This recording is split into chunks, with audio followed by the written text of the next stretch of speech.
All right, prise 2. Je m'appelle Éric Gagnon, je suis conseiller en sécurité informatique chez Desjardins. Je travaille dans le centre de surveillance et de sécurité. Je suis originaire du Nouveau-Brunswick, fait que je parle bizarre, j'ai un accent bizarre. Si il y a des mots que vous comprenez pas, c'est pas parce que je fais un stroke, c'est juste parce que c'est j'ai pas encore atteint la trentaine, tout le monde dit que j'ai de l'argent. J'ai un amour fou pour les formations de Offensive Security, ceux-là qui ont entendu parler de OSCP, OSCE. Tout le monde que je croise, que je travaille avec, qui sont vraiment enthousiastes en sécurité informatique. Je recommande ces formations-là. C'est vraiment un boost de carrière incroyable, puis de knowledge aussi. Vous pouvez me rejoindre sur plusieurs réseaux sociaux. C'est Technics, T3K, NECS. J'ai essayé d'avoir le numéro de téléphone là, avec ça n'a pas marché. Un petit fait, comment j'ai commencé en sécurité informatique. En fait, donc, nous, au collège, au Nouveau-Brunswick, notre prof nous a donné carte blanche. Il dit, vous êtes sur un réseau isolé du reste de l'école. Vous avez carte blanche pour hacker. C'est le seul moment dans votre vie que vous allez pouvoir hacker légalement. Il a regretté ces mots-là. Ça n'a pas pris une semaine. Je renais Can Enable, Art Poisoning, ramassais des credentials left and right. J'avais hacké son serveur. Puis, la première fois qu'il m'a averti, parce qu'il savait que c'était moi, le deuxième coup, j'avais hacké son IDS. Fait qu'il pouvait plus me Fait que là, j'ai commencé à vraiment triper niveau hacking. Aujourd'hui, je vais vous parler, par contre, de l'autre côté de la médaille, qui est le côté défensif. Toutes les entreprises aujourd'hui, ils ont besoin des gens comme nous, en défense, pour protéger le système. Puis, selon moi, pour protéger un système, la meilleure façon, c'est d'avoir le knowledge des bad guys. Comment eux font pour entrer dans un système, comme ça, tu es capable de mieux protéger. Les 3 grosses fonctions du centre de surveillance de sécurité, c'est premièrement la prévention. Tout ce qui est éducation du personnel. Quand on fait du cyber threat intelligence, quand on crée des use cases, des cas qui pourraient arriver, c'est de la prévention. Ensuite, tous nos outils qui rentrent en ligne de compte, tout ce qui est détection, balayage de vulnérabilité, antivirus, anti-spam, name it. Ensuite, la réaction. On a besoin des gens compétents pour arriver à faire des investigations, faire les enquêtes, puis faire des incident response. On a une équipe de 50 personnes. On est localisé à Montréal et à Lévis. Le team de surveillance est divisé vraiment en 2. On a 20 personnes de surveillance à Montréal, 20 personnes à Lévis. Ça comprend les gestionnaires, tout. On a jumelé l'équipe de cryptographie l'année passée avec nous. Fait que c'est l'équipe qui s'occupe des certificats SSL, toutes les clés d'encryption pour plusieurs aspects monétiques, vous devez bien le croire. Fait que la division nombre de personnes dans chaque équipe. Je vais nommer des petits chiffres qui sont quand même assez cool à savoir. Parce que Desjardins, c'est quand même une grosse entreprise, hein, c'est 55 000 employés, beaucoup de systèmes. Puis c'est un environnement là qu'on joue autant avec du Windows que du Linux, que il y a des choses qu'on connaît même pas. On reçoit en moyenne 40 000 événements secondes. Fait qu'on a un outil qui appelle un CIEM, que lui reçoit des différents événements des serveurs, des sites web, des AD, peu importe. Tout ce qui peut générer un log, on essaye de l'avoir. Ça en génère pour environ 600 à 700 gigs de données par jour. Parmi tous ces événements-là, on reçoit environ 1000 alertes par mois. Ces 1000 alertes-là, ça, c'est des alertes qui sont gérées par des analystes. C'est pas les machines qui le font automatiquement. C'est vraiment un employé qui doit arriver et investiguer. Fait que ça prend un knowledge assez spécial pour traiter ces données-là. Si on parle du système antivirus ou endpoint security, parce qu'aujourd'hui, c'est plus juste un antivirus qu'il faut, il y a plein d'autres outils. On parle des HIPS, là, des IPS installés directement sur le host, le disk encryption, tout le DLP pour les data leak prevention. Puis on a 76 500 systèmes environ. Il y en a tout le temps qui s'ajoutent, il y en a tout le temps qui s'en allent. C'est une grosse entreprise, puis c'est assez dynamique comme système. Ça comprend aussi les serveurs. Les virus nettoyés, notre antivirus fait quand même une bonne job. Il en supprime 350 virus par mois. Ça, c'est environ des sais, il y a 300 personnes par mois là, qui cliquent sur des liens malicieux dans nos des affaires.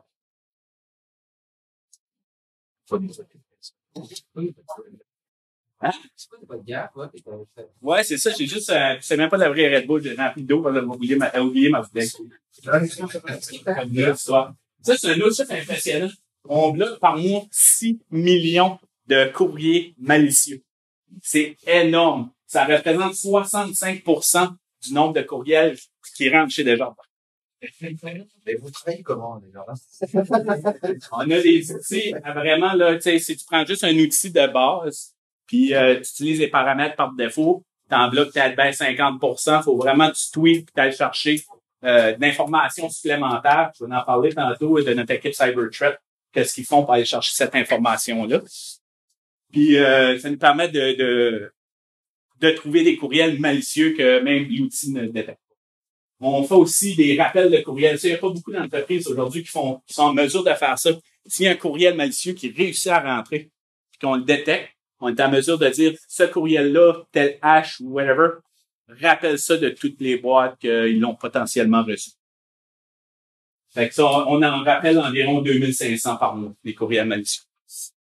Les sites web malicieux, j'ai pas sorti les statistiques par rapport à porn, là, mais anyway, c'est environ 100 000 sites malicieux qu'on bloque par jour.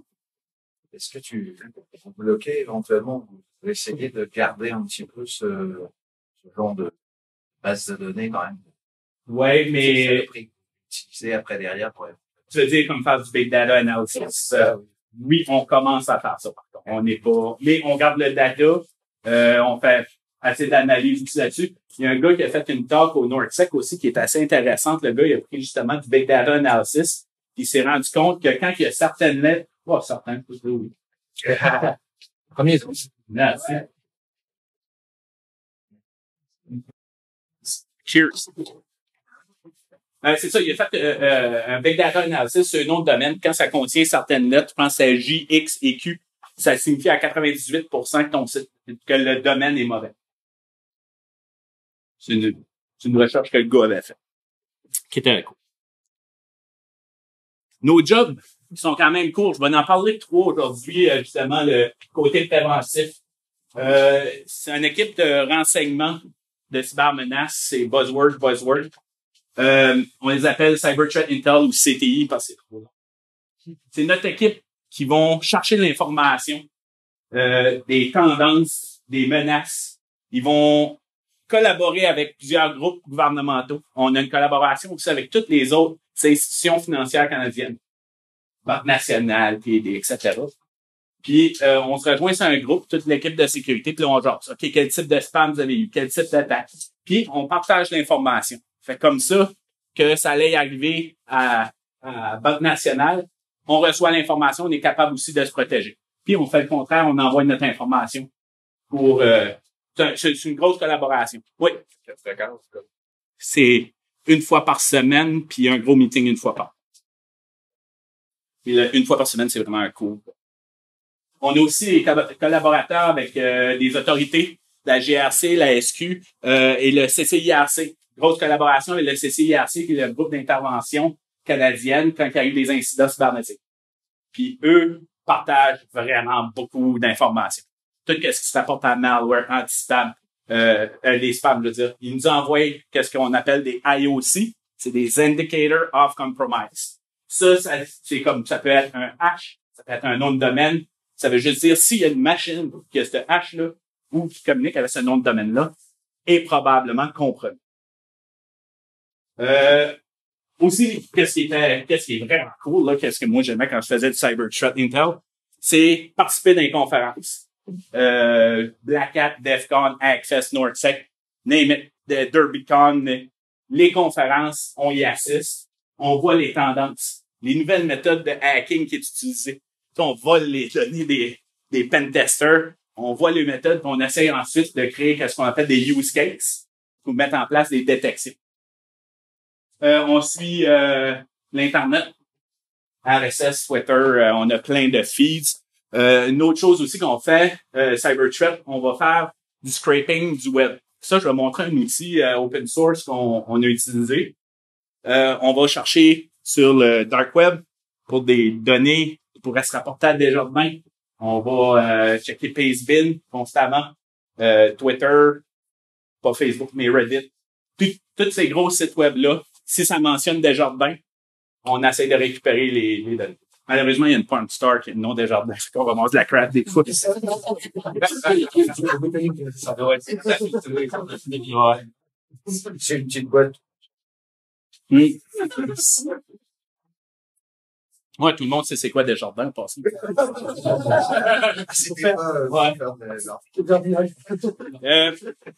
On fait aussi de la gestion de vulnérabilité. Tout ce qui est détection de vulnérabilité. Là, à ça, c'est le fun parce que quand je parle de la gestion de vulnérabilité, je peux mettre des secondes sur les vulnérabilités. Juste changer ma page, ça sera pas long. Je suis en train de lire sa feuille, là, à mesure que je parle.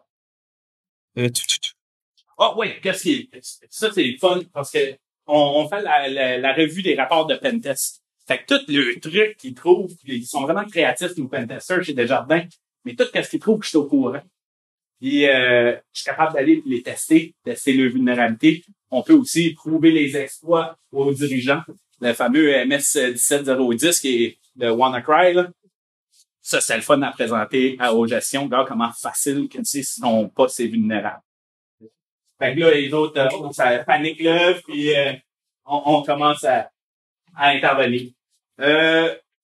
On fait aussi une corrélation avec tout ce qui est exploitation et vulnérabilité. Les vulnérabilités, on va les traiter en premier s'il y a un exploit qui est disponible. Parce que ça rend les choses beaucoup plus dangereuses. Des fois, il n'y a pas d'exploit.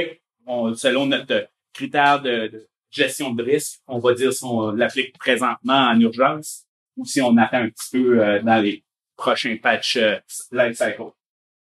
J'ai mis un lien ici, je vais en reparler à la fin. On a maintenant un signalement responsable. Là, je vous invite pas à hacker Desjardins. Vraiment pas, parce que comme j'ai dit tantôt, on est affilié à la SQ de GRC. Ça ne tente pas qu'il débarque chez vous.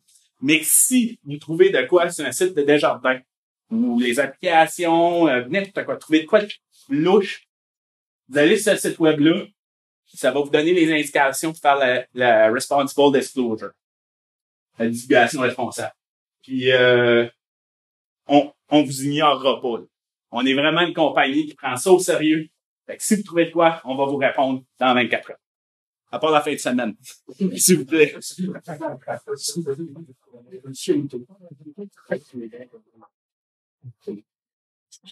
Ouais, ok. Ah, ben, aussi, si quelqu'un, là, les meilleurs analystes de gestion de vulnérabilité, en fait, c'est du monde comme nous autres, le monde des hackers, les gens qui mangent de la sécurité offensive, parce que c'est beaucoup mieux placé pour expliquer le risque que représente une vulnérabilité dans les entreprises. Tu sais, dire WannaCry ou Heartbleed, tu sais, comment l'expliquer à des gens, comment sérieux que c'est. Souvent, les hackers sont en meilleure posture pour l'expliquer.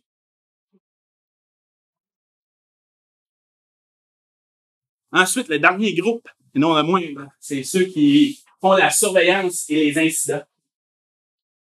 Eux, en fait, comme je mentionnais tantôt, ils reçoivent les alertes de tout ce que les outils ne détectent pas. Souvent, ils ont c'est pas des choses qu'on a vraiment une lumière rouge qui allume avec une sirène quand il y a une grosse alerte, là. Les portes, on flippe une switch, les portes barrent, on n'est pas dérangé. Puis ça crée vraiment un rush, là, c'est l'enfer. Quand il arrive un gros incident de quoi, là, on sait pas si on s'est fait hacker ou non, là, faut investiguer. T'as un leader d'investigation qui embarque, les gars de surveillance, les analystes, le leader va dire à un gars, sors-moi telle donnée, toi, sors-moi telle donnée, corrèle ça. T'as l'enquêteur en arrière que lui va aller faire du forensic sur le système, etc. Fait que ça, c'est vraiment quand ça arrive. On fait aussi du malware analysis, parce que du malware, il y en a tout le temps qui trouvent des méthodes assez funky pour rentrer dans le réseau. Tu ne cacheras pas, là. Desjardins, on a 50 000 personnes qui peuvent cliquer, puis il y a des nouveautés dans les virus, on se fait infecter des fois. Mais on a des gens qui ont la capacité d'analyser ces virus-là, savoir comment ils ont fait pour rentrer sur le système. Qu'est-ce qui a été fait par la suite? Comment c'est propagé? Puis surtout, encore là, on essaye de détecter des IOC. On essaye de voir, OK, communique sur quel domaine, c'est quoi les haches de fichiers, puis ensuite, on est capable de pousser l'information après l'analyse sur tous nos systèmes de surveillance, puis ça nous retourne les autres systèmes qui ont potentiellement été affectés. Oh, Red Team versus Blue Team, ça, c'est vraiment le fun et tout. C'est comme un jeu, là. Ça fait compte un groupe de hackers qui essayent de hacker Desjardins. Puis nous, on est là, on essaie de défendre Desjardins. Fait que c'est vraiment deux équipes là qui s'affrontent, là. Puis le dernier match qu'on a eu, mettons que c'est nous autres qui a gagné, là, parce qu'ils ont été vraiment d'une façon créative. Je peux pas expliquer exactement en détail comment ils ont fait, mais juste parce que j'ai pas le droit, je sais comment ils ont fait. Prendre notre gorge d'eau avant de laisser. Bon. En gros, ils ont créé un malware qui infectait les machines, qui était offusqué avec une clé d'encryption. Donc, il se décryptait lui-même avec le nom de domaine. Fait que lui, il vérifiait premièrement, il faisait un netstat, checkait le nom de domaine. Après, il se décryptait avec la clé était le nom de domaine. Fait en gros, c'était cool parce qu'il ne pouvait pas infecter quelqu'un d'autre dans une autre entreprise avec le malware. Deuxième affaire cool qu'ils ont faite, quand on a fait l'analyse de malware, le command and control de ce virus-là était un site web à Desjardins. C'est notre propre site web. Fait eux modifiaient certains paramètres qui étaient modifiables de l'externe sur le site web, un des sites web Desjardins, parce qu'il y en a plusieurs. Puis le virus communiquait avec ça. Fait que nous, on pouvait pas détecter le virus, il allait pas à l'externe, le command and control était à l'interne déjà.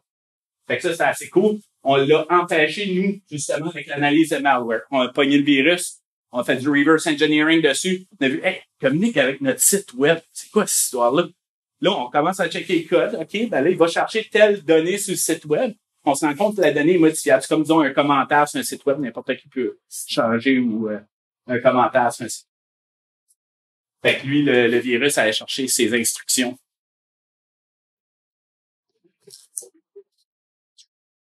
Ah, on fait aussi de l'analyse de phishing.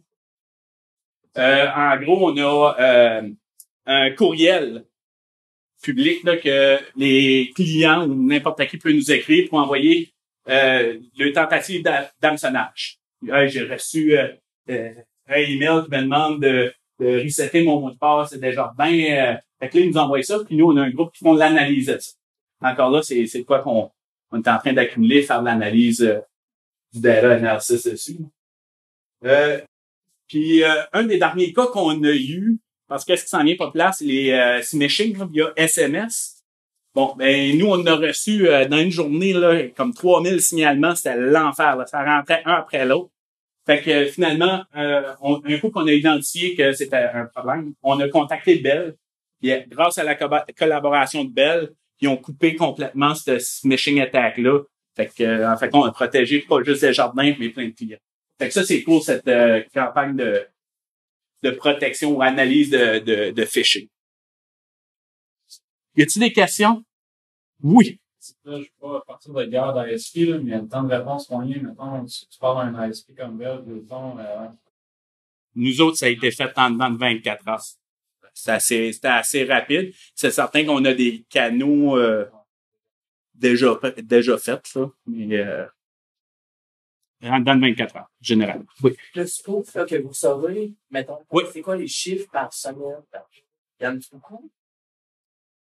Ça varie. Je sais que par jour, le maximum qu'on avait eu.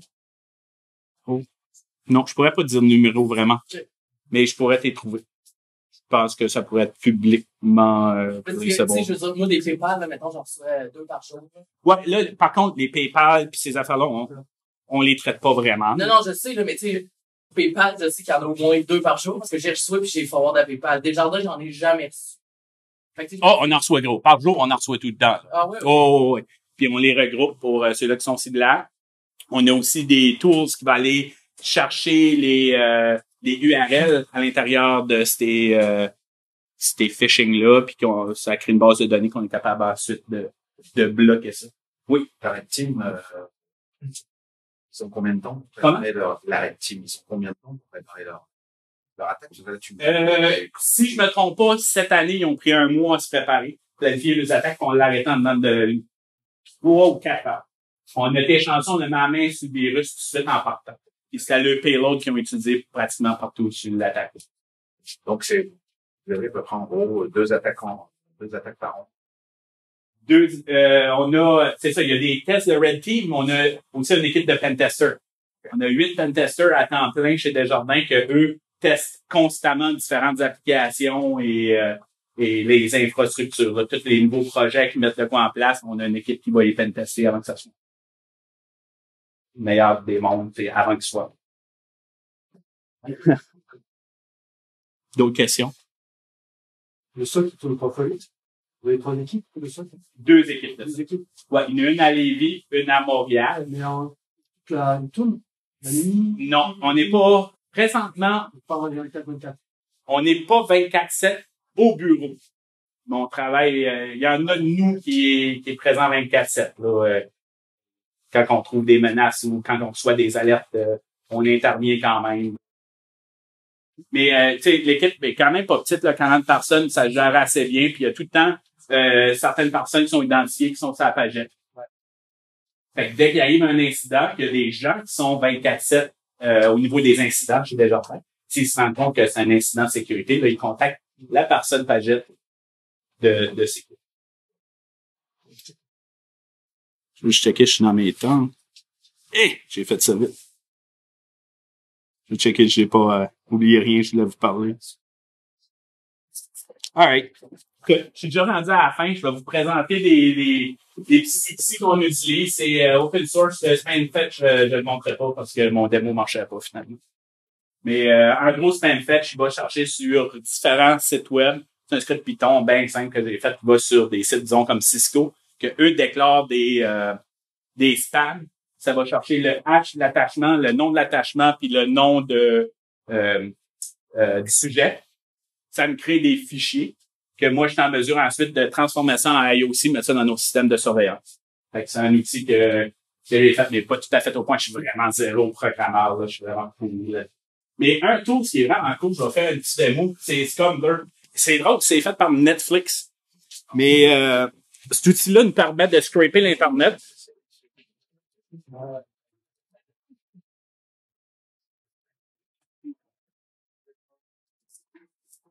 Puis c'est ça, il y a plusieurs versions. Oh, shoot.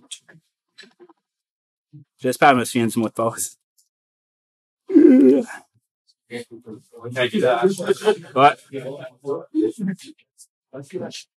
C'est juste parce que je suis stressé, normalement, je l'ai tout de suite. Je demande à Martin, il va devenir. Ouais, Martin, non, je me sais.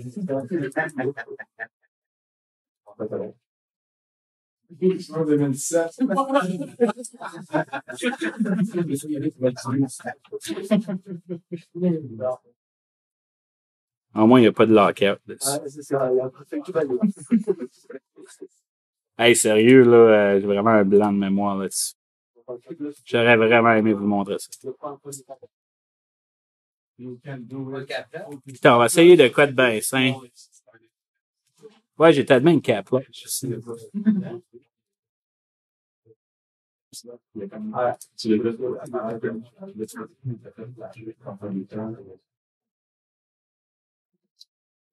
Des fois, j'accroche les touches. Même quand je type, j'ai un accent, là, c'était bien. Mais, en gros, qu'est-ce que le tool, il fait? Il utilise des moteurs de recherche, dont Google, puis il va sur Twitter. Puis, tu lui donnes des paramètres. Puis lui, il va aller scraper l'Internet. Tu peux lui dire, fais ça séquentiel à chaque jour. Va chercher les nouveautés qui parlent, qui a le mot Desjardins. Fait que ça, c'est un cas simple qu'on pourrait faire. Ça va chercher Spacebin, etc. Moi, je l'ai linké avec un site web qui indexe le dark web, là. En tout cas, c'est un genre de moteur de recherche, le Deeper Web. Puis, j'ai tout mis les bin numbers de Desjardins. Les bin numbers, c'est les 6 premiers numéros de carte de crédit. Okay? Fait que ça, j'ai tout mis nos différents bin numbers dans ce moteur de recherche-là. Puis, à chaque jour, il va chercher une nouvelle information sur le dark web. Ça nous permet de retracer sur des sites comme, disons, Milk Road ou ça, c'est le nouveau qui est sorti. Puis, souvent, il y a des numéros de carte de crédit de Desjardins. Fait que là, nous, on pogne toutes ces données-là, on envoie ça à l'équipe de fraude chez Desjardins. Ça, c'est une autre équipe qui font juste de la fraude. Puis eux communiquent avec le client qui s'est fait frauder, ils cancellent la carte, ils ont des processus en place pour tout intervenir. Ouais, vraiment vous souvenir du mot de passe. Ah, puis par défaut, l'outil Scumbler, il prend un screenshot du site web. Vraiment mauvaise idée quand vous scrapez le dark web. Juste, ouais, c'est ça. Juste le désactiver, vous pouvez vous ramasser avec des choses assez illégales sur votre pouce.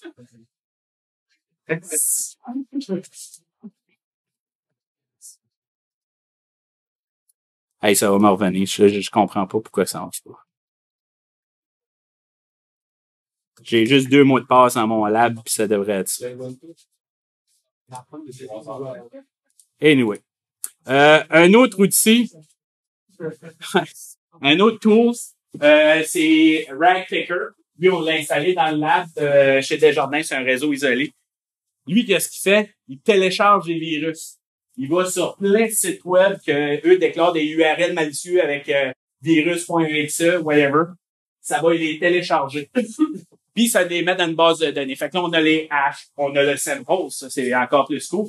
Puis moi, j'ai juste fait un petit lien qui met ça sur un share drive, puis on a une version de notre antivirus à jour qui scanne ça. Fait que tout ce qui reste, ça va donner notre antivirus. Fait que tous les samples, j'envoie ça à notre fournisseur d'une shot. Lui est bien content s'il doit tout analyser ça. L'autre chose, c'est un toolbox que j'ai fait quand que je fais de l'analyse de malware. Souvent, je reçois un post directement qui s'est fait infecter. Il nous envoie le post complet. Puis, vu qu'on a une shop prioritairement Windows.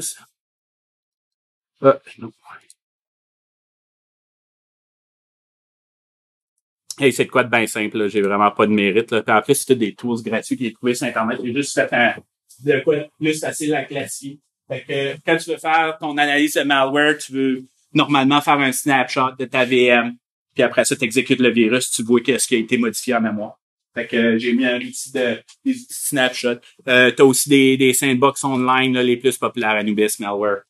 Ça, tu envoies ton sample de virus, puis tu roules ça dans les sandbox. Ça, tu me dis ça bien. Puis, ça te sort un beau rapport que ça te dit exactement qu'est-ce que le virus fait, avec quoi il communique, qu'est-ce qui est téléchargé. Ça aussi, c'est cool. Par contre, il y a beaucoup de virus aujourd'hui qui font du sandbox detection. Fait que, ils roulent tout simplement pas dans sandbox. Il faut vraiment que tu fasses de l'analyse manuelle. Puis c'est là qu'il rentre l'analyse statique et dynamique. Là, je présenterai pas comment faire de l'analyse de malware, mais tous les outils, disons, dans SysInternal. PS Studio, ça, c'est un tool vraiment fantastique. Hein? Ouais, c'est ça. C'est vraiment cool comme outil. Je sais pas si je peux mettre de quoi de... Ah, je suis sur Ubuntu, ça marchera pas. Mais en gros, tu mets juste ton malware dedans, ton sample, ton EXE. Il va te donner les strings. Il va aussi te dire s'il y a des indicateurs que c'est potentiellement malicieux. Il va te dire... par exemple, s'il y a du sandbox escaping ou détection qui est dans une VM, lui va te le dire, c'est sûrement malicieux. En fait, ce qu'il fait surtout, principalement, c'est qu'il va aller chercher l'intégralité des 42 API Windows que tout exécutable de saloperie va chercher. Les memory alloc, les get process, les get undev et compagnie. Dès qu'il y a évidemment plus de 22 sur les 43, il considère que c'est malicieux. Donc, c'est à toi de gérer. Donc, après, il prend les strings, il va les comparer, il va aussi les hash par rapport aux variables. S'il y a il envoie automatiquement un virus total aussi. Il va sur les il est vraiment un autre tour j'utilise souvent aussi, vu que je reconnecte pas le poste sur le réseau, bien évidemment. J'utilise FakeNet. Lui, il simule des services puis il répond, disons, tout le temps oui. Fait qu'il y a un service DNS, il y a un service web, il y a un service FTP, SSH. Il répond tout le temps oui puis il écoute les conversations que le virus fait puis il génère un beau P4 pour l'analyse. Donc ça, c'est vraiment pratique aussi. Un qu'on utilise souvent, c'est dans Tools. C'est Office Malscanner. Si vous recevez du malware via Office, toute la suite Office, là, des Words, ça va vraiment vous sauver la vie que pour analyser. Ça va vraiment tout extraire les objets inclus dedans, les scripts malicieux. Ça va aussi runner une liste de IOC, des règles Yara dessus pour analyser votre fichier, pour dire finalement s'il est bon ou non. En fait, compte, c'est juste un petit toolkit que j'ai monté. S'il y a des gens que ça intéresserait, j'avais monté ça moi tout seul. S'il y a des gens qui aimeraient ça, je vais le partager, mettre ça sur un site web quelque part, puis Oui, c'est bien. La fait ta liste. présentement, c'est pas en ligne, là. C'est les USB, mais c'est comme je dis, s'il y a des gens qui veulent collaborer, aider à rajouter des outils, mettre ça à jour, je peux régler ça. C'est pas mal la fin de... Ah. Et c'est vrai, en fait, je peux pas vous montrer le Scambler.